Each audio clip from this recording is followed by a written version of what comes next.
Hi guys! Magandang araw. Magluluto pala ako ngayon ng hipon.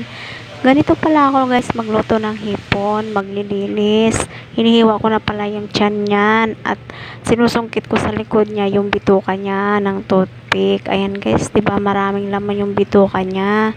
So mabusisi talaga pag ikaw ay nagluluto ng hipon kasi tiyan at sa likod ay kailangan mong kuhain yung bituka. At ayan guys, igigisa na natin siya sa bawang, luya at saving green. Ilalagay ko rin siya ng saving green. At lalagyan na rin natin siya ng kaunting paminta.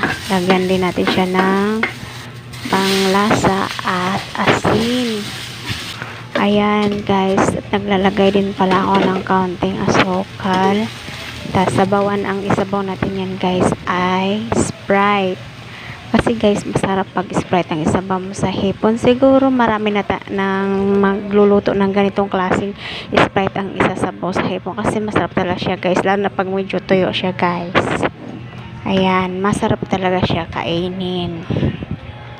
Kaso nga lang mabusisi siya pag nililinis mo siya. Tapos ayan guys, maluluto na yan. At yan ay kakain na tayo.